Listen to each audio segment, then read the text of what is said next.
Whistle wall. Kia ora, Mr Speaker. I ngā manenga reo rangatira mā ngā whānau o Ngati, Koroki, Kahukura, tēnā koutou, tēnā tātou katoa.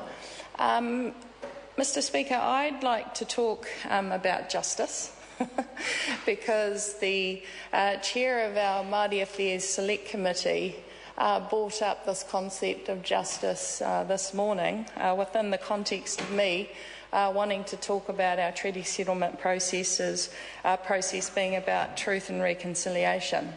And I guess I premise that because for me the truth is that the facts and the history of our country now is encapsulated within our legislation.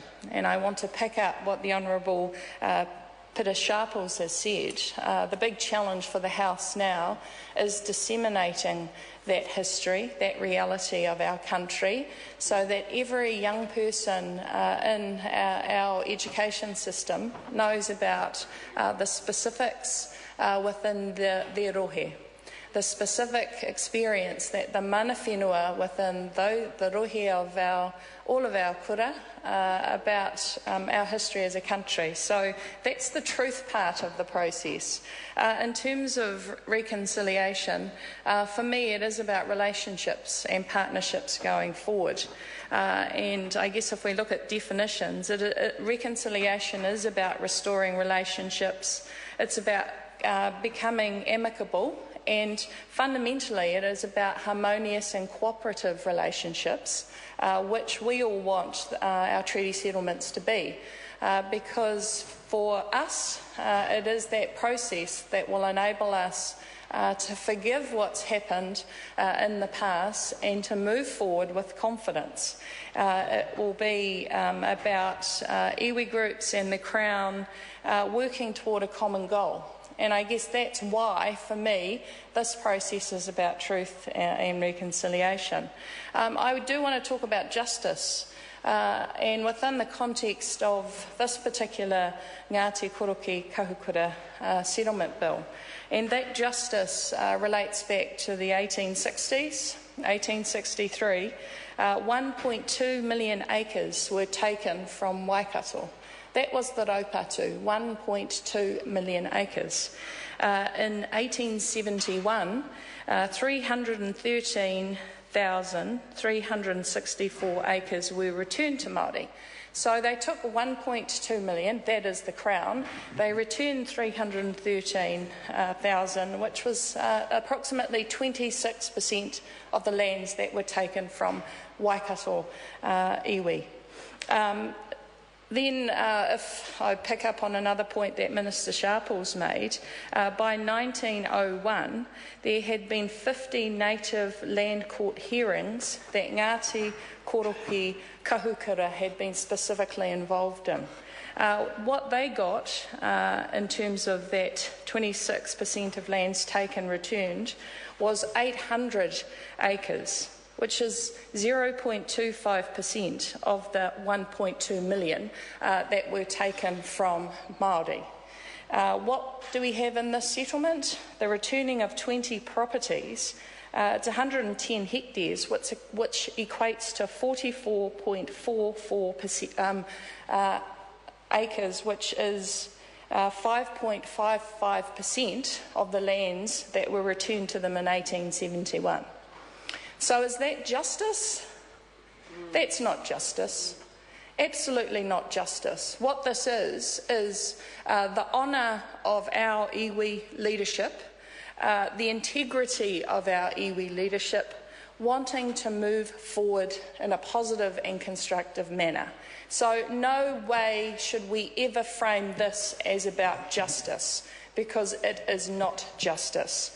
It is about our Māori, our whānau, our hapu and our iwi wanting to take control of their lives. It is about mana motuhake. It is about tino rangatiratanga.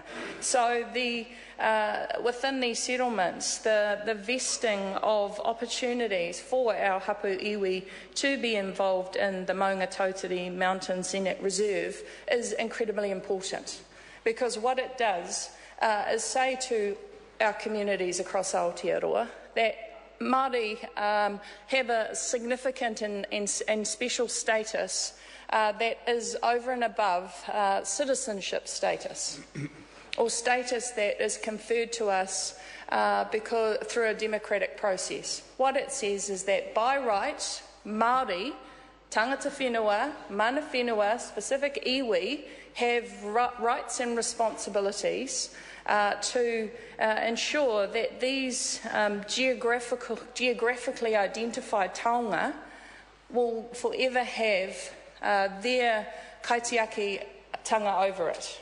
And actually those are the significant parts of these treaty settlements that I think going into the future provide that platform for partnership that this process has enabled. And it's that in the future we will be held to account for the most. It is that. It is about the implementation of these treaty settlement partnership opportunities that we as a parliament will be held to account more than anything else. So I'm not going to speak for much longer, other than again to acknowledge Ngati, Koroki, Kahukura, their mandated negotiators. So that was the Taumata Wīwi Trust. So it is the leaders within our iwi groups whose settlements these are that we have to pay ultimate tribute to, because without their leadership we wouldn't move forward. And so I look forward to the day that they have their third reading, that they have their piece of legislation that will enable them to move forward with the pride and positiveness that they had. Because what we do know is that our iwi groups were prosperous, they were flourishing. We had lands, we used our lands in constructive ways, we fed ourselves, we clothed ourselves, we didn't need intervention from anybody else. And that base, which was taken from us, is actually needs to be recognised, but we also need to recognise that as a government, moving forward, that the relationships that we forge specifically with iwi and hapu are really going to be the testament to how committed we are to this treaty settlement process. Nō reira, tēnā koutou, tēnā tātou katoa. The Honourable Tauhanari. Of course it's about justice.